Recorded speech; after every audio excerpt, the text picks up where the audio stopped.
Hello everyone, I would like to welcome you all. So दोस्तों, मेरे एक subscriber हैं और वो मेरे साथ में इंस्टाग्राम पर भी कनेक्ट हैं। आपको इंस्टाग्राम का जो लिंक है वो वीडियो के डिस्क्रिप्शन बॉक्स में मिल जाएगा, वहाँ से ले सकते हो। वहाँ से मुझे कांटेक्ट कर सकते हो अगर आपको कोई एनालिसिस पूछनी है मुझसे तो किसी स्टॉक की।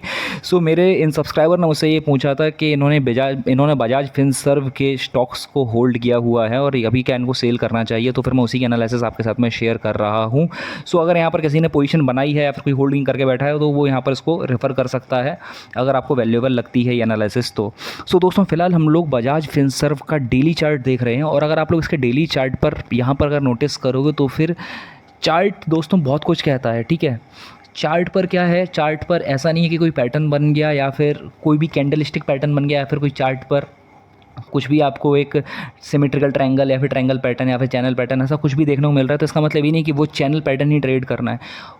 ये पैटर्न्स हम लोगों को साइकोलॉजी बताते हैं मार्केट में बायर्स और सेलर्स की। ठीक है, सो यहाँ पर प्रोबेबिलिटी रहती है कि ये पैटर्न जो साइकोलॉजी बता रहे हैं ये साइकोलॉजी करेक्ट है या फिर हमारी एनालिसिस करेक्ट है या फिर आने वाले टाइम में मार्केट किस तरह से रिएक्ट या फिर रिस्पॉन्ड कर सकता है।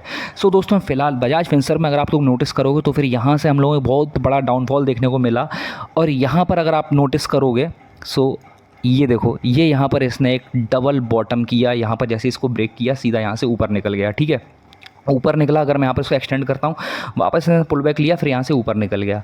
अभी बजाज फिनसर्व में हम लोग आने वाले टाइम में क्या एक्सपेक्ट कर सकते हैं दोस्तों? बजाज फिनसर्व में अगर आप लोग यहाँ पर नोटिस करोगे सो यहाँ पर ये एक माइनर सा करेक्शन था। ठीक है, बिकॉज इस स्टॉक ने बहुत बड़ी रैली दे दी थी, यहाँ पर ये बहुत बड़ी कैंडल बनाई थी, यहाँ पर बाइंग दिखाई दी थी हम लोगों को, लेकिन इतना ज़्यादा प्राइस जब स्ट्रेच हो गया था तो फिर मार्केट को ना यहाँ पर थोड़ा सा करेक्शन दिखाना था। ठीक है, एक पुल बैक लेना था तो मार्केट ने यहाँ पर थोड़ी रेड कलर की ना बड़ी सी कैंडल्स बनाई। यहाँ पर हम लोगों को साफ दिख रहा है कि यहाँ पर जो सेलर्स हैं वो डोमिनेंट हैं और यहाँ पर इन्होंने क्या किया, इन्होंने यहाँ पर प्राइस को थोड़ा सप्रेस कर दिया। अभी दोस्तों क्या हुआ है यहाँ पर अगर आप लोग देखो, यहाँ पर फिर हम लोग बहुत बड़ा एक इंडिसीजन देखने को मिल रहा है बिकॉज कैंडल्स का साइज़ बहुत छोटा है।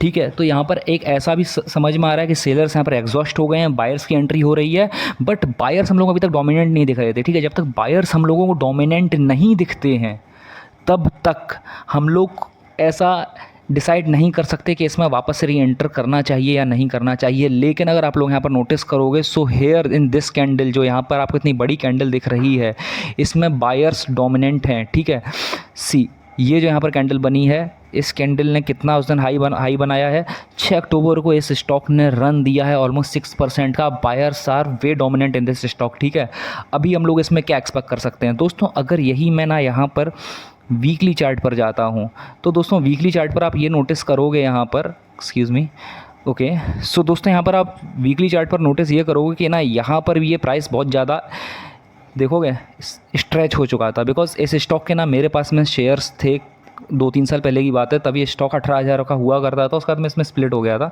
ठीक है, सो अगर आप लोग स्प्लिट हुआ था या बोनस हुआ था मुझे इतना याद नहीं, बट मैंने वो स्टॉक्स पहले ही बेच दिए थे। ठीक है, इसमें तब एक स्टॉक की प्राइस थी 18,000, मैंने 9,000 पर ख़रीदा था तब। ओके, सो दोस्तों अभी आप लोग यहाँ पर देखोगे ये यहाँ पर नीचे आया।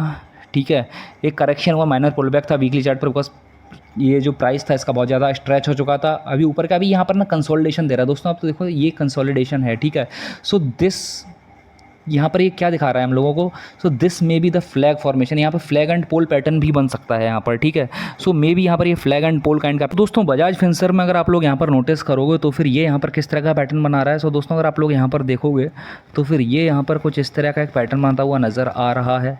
ठीक है, और मेरा इसमें ऐसा मानना है कि ये जो स्टॉक है ये आगे जाकर के हम लोग अच्छा खासा अपसाइड में रन दे सकता है। So see this is the triangle pattern ये बना रहा है कुछ इस एक तरह से, एक सिमेट्रिकल ट्रायंगल काइंड का पैटर्न बना रहा है ये।